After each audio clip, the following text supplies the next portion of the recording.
বৃদ্ধি করার ব্যাপারে রাজনৈতিক দলগুলোর মধ্যে ঐকমত্য আছে এবং তার একটি প্রক্রিয়া পদ্ধতি আমাদের খুঁজে বের করতে হবে। সংবিধান সংস্কার কমিশনের পক্ষ থেকে একটি প্রস্তাব ছিল এবং নির্বাচন ব্যবস্থা সংস্কার কমিশনের পক্ষ থেকেও প্রস্তাব ছিল।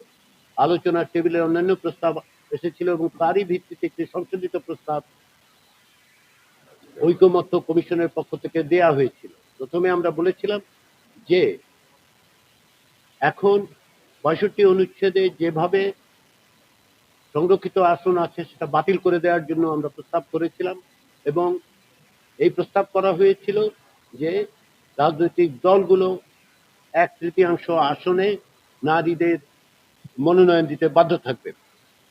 এই আলোচনায় অগ্রগতি না হওয়ার কারণে আজকে আমরা ঐকমত্য কমিশনের পক্ষ থেকে যে প্রস্তাব উত্থাপন করেছি তা হচ্ছে যে বিদ্যমান সংবিধানে যে নারীদের সংরক্ষিত ৫০টি আসন আছে সেটি অব্যাহত রাখা হবে। এর বাইরে রাজনৈতিক দলগুলোকে আমরা অনুরোধ করছি এবং আমরা এই বিধি ব্যবস্থার জন্য প্রস্তাব করেছি যাতে ন্যূনতম ১/৪ বা ১/৫ ৩০০ আসনের ১/৪ বা ১/৫ আসনে নারীদের সরাসরি নির্বাচনের জন্য রাজনৈতিক দলগুলো মনোনয়ন দেয়। এটি টেবিলে আছে, আলোচনা হচ্ছে। এর বাইরে রাজনৈতিক দলগুলোর পক্ষ থেকেও অন্যান্য আলোচনা প্রস্তাব আছে।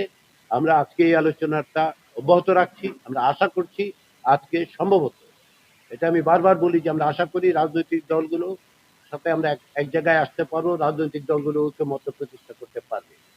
এখন পর্যন্ত আজকের দিনে যে দুটো বিষয়ে ঐকমত্য হয়েছে সেটাকে আমি বড় ধরনের অগ্রগতি মনে করি। কমিশন এটাকে বড় ধরনের অগ্রগতি মনে করে।